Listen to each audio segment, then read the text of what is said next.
Good morning everyone, welcome to knowledge account. আমরা দেখব 6 March 2025 daily current affairs, তার সাথে সাথে রিলেটেড স্ট্যাটিস্টিক এগুলো।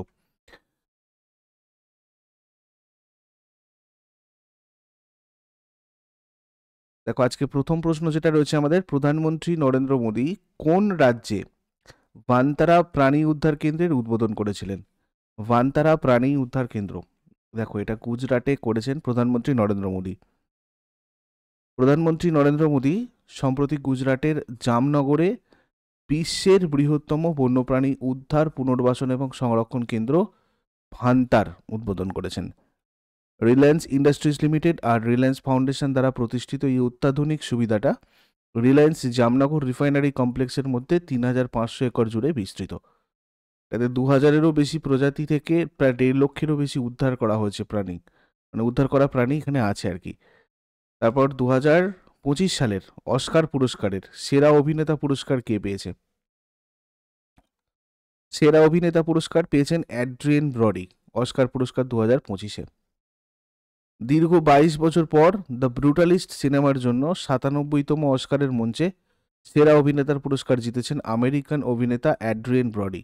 অভিনেতা নিয়ে দ্বিতীয়বার, মানে এটা নিয়ে দ্বিতীয়বার অস্কার জিতলেন। 2003 সালে দ্য পিয়ানিস্টের জন্য প্রথম অস্কার জিতেছিলেন মাত্র 29 বছর বয়সে। সেই সময় সর্বকনিষ্ঠ অভিনেতা হিসেবে অস্কার জয়ের রেকর্ড করেছিলেন তিনি। পরের প্রশ্নে যাবার আগে সবাইকে বলে দিই, তোমরা যারা যারা মান্থলি কারেন্ট অ্যাফেয়ার্সের A4 সাইজের PDF কালেক্ট করতে চাও বা ইয়ারলির A4 সাইজ PDF তোমরা পড়তে চাও উইথ স্ট্র্যাটেজিকে, প্রত্যেকটা কারেন্ট অ্যাফেয়ার্স যা যা আমরা 2024-এ সকাল 6টায় আলোচনা করেছিলাম তার সমস্ত প্রশ্ন এবং তার এক্সপ্লেনেশন, তো সেগুলো তোমরা ইবুক সেকশন থেকে কালেক্ট করতে পারবে। মান্থলি তোমাদের এখানে কারেন্ট অ্যাফেয়ার্স A4 সাইজের রয়েছে। আর যদি এগুলোর সাথে সাথে তোমরা 2024, 2023 স্ট্যাটিক জিকে এগুলোর মক টেস্টও প্র্যাকটিস করতে চাও কারেন্ট অ্যাফেয়ার্সের, তো সেক্ষেত্রে তোমাদের current affairs and static GK বলে এই কোর্সে অ্যাভেলেবেল রয়েছে, তোমরা ওখান থেকে গিয়ে এটা অ্যাক্সেস করতে পারো।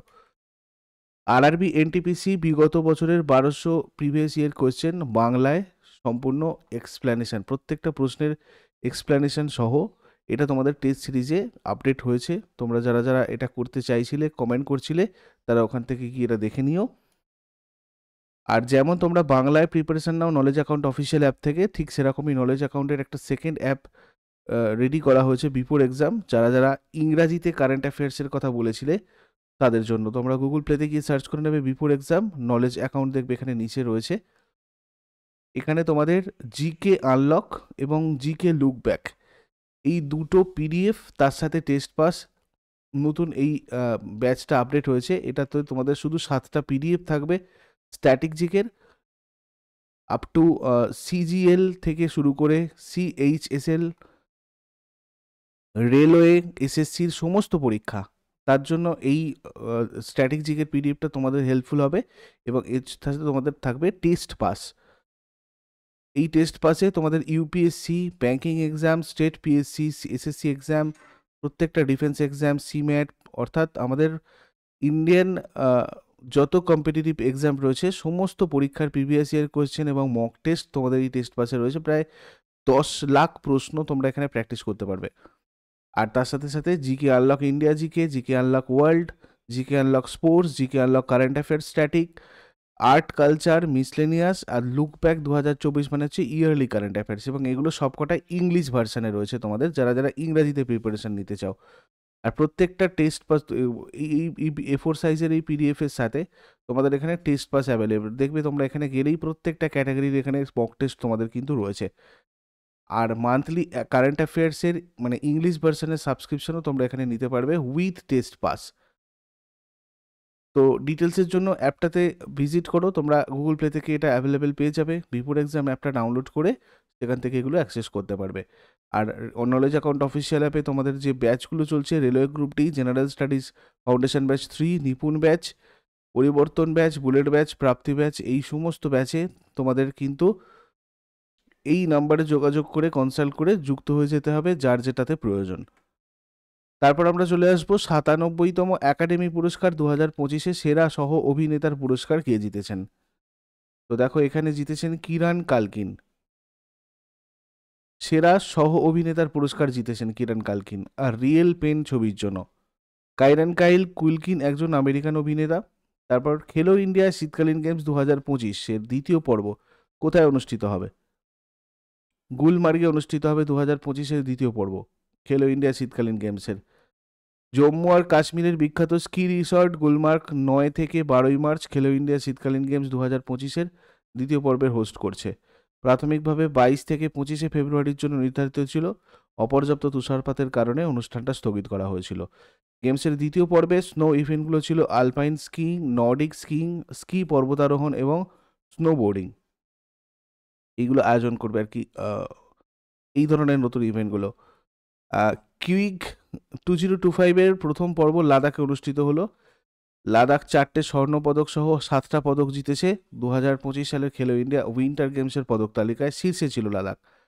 তামিলনাড়ুর 5টা পদক জিতেছিল, দ্বিতীয় স্থানে ছিল টেবিলে, মেডেল টেবিলে। তারপরে রয়েছে মহারাষ্ট্র 10টা পদক পেয়ে। লাদাখ কেন্দ্রশাসিত অঞ্চল এবং জম্মু কাশ্মীর কেন্দ্রশাসিত অঞ্চল যৌথভাবে খেলো ইন্ডিয়া শীতকালীন গেমস 2025-এর আয়োজন করেছে। খেলো ইন্ডিয়া শীতকালীন গেমস 2024 সংস্করণও লাদাখ আর জম্মু কাশ্মীর সহ আয়োজক ছিল। 2024 সালের আগে খেলো ইন্ডিয়া শীতকালীন গেমস শুধুমাত্র জম্মু আর কাশ্মীরের গুলমার্গে অনুষ্ঠিত হয়েছিল। খেলো ইন্ডিয়া শীতকালীন গেমস 2025 দুটো পর্বে অনুষ্ঠিত হবে এবং মোট 6টা ইভেন্টে অনুষ্ঠিত হবে। খেলো ইন্ডিয়া শীতকালীন গেমস সম্পর্কে আমরা যদি দেখি, জম্মু আর কাশ্মীরের গুলমার্গে 2020 সালে কেন্দ্রীয় যুব বিষয়ক এবং ক্রীড়া মন্ত্রক দ্বারা প্রথম খেলো ইন্ডিয়া শীতকালীন গেমসের আয়োজন করা হয়েছিল। খেলো ইন্ডিয়া শীতকালীন গেমস বার্ষিক অনুষ্ঠিত হয় এবং জম্মু ও কাশ্মীর প্রথম 3টে সংস্করণে পদক তালিকায় শীর্ষে রয়েছে। গেমসের 2024 সংস্করণে আর্মি পদক তালিকায় শীর্ষে ছিল, কর্ণাটক রানার্স আপ ছিল। তারপরে অন্ধ্রপ্রদেশের মুখ্যমন্ত্রী এন চন্দ্রবাবু নাইডু কর্তৃক উদ্বোধন করা 1000 কোটির সবুজ হাইড্রোজেন প্ল্যান্টটা কোথায় অবস্থিত? এটা রয়েছে তিরুপতিতে। অন্ধ্রপ্রদেশের মুখ্যমন্ত্রী এন চন্দ্রবাবু নাইডু তিরুপতিতে 1000 কোটি টাকার সবুজ হাইড্রোজেন প্ল্যান্টটা উদ্বোধন করেছেন। এই প্ল্যান্টটা শিল্প উত্তাপের জন্য এলপিজি এবং পিএনজির সাথে সবুজ হাইড্রোজেন মিশ্রিত করে, যা শিল্প কার্বন নিঃসরণ কমানোর ক্ষেত্রে একটি সাফল্য। এই প্রকল্পটা হিরো ফিউচার এনার্জিজ এবং রকম্যান ইন্ডাস্ট্রিজের যৌথ উদ্যোগ। তিরুপতিতে অবস্থিত সবুজ হাইড্রোজেন প্ল্যান্টটা শিল্প কার্বন নিঃসরণ কমানোর জন্য প্রথম ধরনের। এই অগ্রণী প্রকল্পটা শিল্প কার্বন নিঃসরণ কমাতে এবং টেকসই শক্তির ব্যবহারকে উৎসাহিত করার লক্ষ্যে কাজ করে। তারপর সম্প্রতি মহিলাদের ইনডোর শটপুটে কে একটি নতুন জাতীয় রেকর্ড করেছেন? কৃষ্ণ জয়শঙ্কর। 22 বছর বয়সী ভারতীয় অ্যাথলেট কৃষ্ণা জয়শঙ্কর ইনডোর শটপুটে 16 মিটারের বেশি নিক্ষেপকারী প্রথম ভারতীয় মহিলা হয়ে ইতিহাস তৈরি করেছেন। তিনি মার্কিন যুক্তরাষ্ট্রের আলবুকার্কের Mountain West indoor track and field চ্যাম্পিয়নশিপে 16.03 মিটার থ্রো করে এই মাইলফলক অর্জন করেছেন। তারপরে ক্রিস্টিয়ান স্টোকার কোন দেশের চ্যান্সেলর পদে নিযুক্ত হয়েছেন? অস্ট্রেলিয়ার চ্যান্সেলর পদে নিযুক্ত হচ্ছেন ক্রিস্টিয়ান স্টোকার। 3 দলীয় জোট Austrian People's Party, Social Democrats and NEOS সরকারের অংশ হিসেবে ক্রিস্টিয়ান স্টোকার অস্ট্রিয়ার চ্যান্সেলর হিসেবে শপথ গ্রহণ করেছেন। অস্ট্রিয়া আনুষ্ঠানিকভাবে অস্ট্রিয়া প্রজাতন্ত্র মধ্য ইউরোপের একটা স্থলবেষ্টিত দেশ, পূর্ব আল্পসে রয়েছে। এর রাজধানী ভিয়েনা। তারপরে কে প্রতিরক্ষা হিসাব রক্ষণের নিয়ন্ত্রক হিসাবে নিযুক্ত হয়েছেন? প্রতিরক্ষা হিসাব রক্ষণের নিয়ন্ত্রক হিসাবে নিযুক্ত হয়েছেন ডক্টর ময়াঙ্ক শর্মা। ভারতীয় প্রতিরক্ষা হিসাব পরিষেবার 1989 ব্যাচের একজন কর্মকর্তা। ডক্টর ময়াঙ্ক শর্মা 1 মার্চ 2025 তারিখে প্রতিরক্ষা হিসাব নিয়ন্ত্রক জেনারেল হিসেবে দায়িত্ব গ্রহণ করেন। তারপরে ভাইব্রেন্ট ভারত গ্লোবাল সামিট 2025-এর life time achievement in hospitality and education through technology পুরস্কার কে পেয়েছেন? এটা পেয়েছেন ডক্টর সুবর্ণ বসু। IIHM এর চেয়ারম্যান ডক্টর সুবর্ণ বোস কেন্দ্রীয় পর্যটন মন্ত্রী Gajendra Shekhawat vibrant Bharat global summit 2025-এ life time achievement in hospitality and education through technology পুরস্কারে ভূষিত হয়েছেন। এই doctor Subarna Basu international institute of hotel management এর প্রতিষ্ঠাতা এবং chairman. Harmonising human touch and AI in tourism and hospitality এই বইয়ের লেখক। তারপরে চ্যাম্পিয়ন্স ট্রফির সেমিফাইনালে ভারতের কাছে হারের পর কোন অস্ট্রেলিয়ান ক্রিকেট তারকা একদিনের আন্তর্জাতিক থেকে অবসর ঘোষণা করেছেন? Steve Smith. অস্ট্রেলিয়ার অস্থায়ী অধিনায়ক এবং শীর্ষস্থানীয় ব্যাটসম্যান স্টিভ স্মিথ চ্যাম্পিয়ন্স ট্রফিতে ভারতের বিরুদ্ধে সেমিফাইনাল থেকে অস্ট্রেলিয়ার বিদায়ের পর ওয়ানডে থেকে অবসরের ঘোষণা করেছেন। আগের দিনের হোমওয়ার্কগুলো দেখে নেব। ভারতের কোন রাজ্যে মকর সংক্রান্তি পোঙ্গল হিসেবে পালিত হয়? এটা হয়ে যাবে তামিলনাড়ু। কোন রাজ্যে মকর সংক্রান্তি পেদ্দা পান্ডুকা হিসাবে পালিত হয়? এটা হয়ে যাবে অন্ধ্রপ্রদেশ। আর আজকে তোমাদের জন্য প্রশ্ন হোমওয়ার্কের, 16th ব্রিক্স সামিট কোথায় অনুষ্ঠিত হয়েছে আর কোন রাজ্যে মকর সংক্রান্তি সুগ্গি হাব্বা হিসাবে পালিত হয়? শেষকালে কমেন্টে জানাও।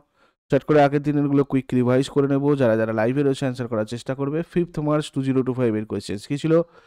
2025 সালে অস্কার পুরস্কারের সেরা ছবির পুরস্কার পেয়েছে কোন ছবি? আনোরা। 2025 সালের অস্কার পুরস্কারের সেরা অভিনেত্রীর পুরস্কার কে পেয়েছেন? মিকে ম্যাডিসন। 97তম একাডেমি পুরস্কার 2025-এ সেরা সহ অভিনেত্রীর পুরস্কার কে জিতেছেন? জো সালদানা।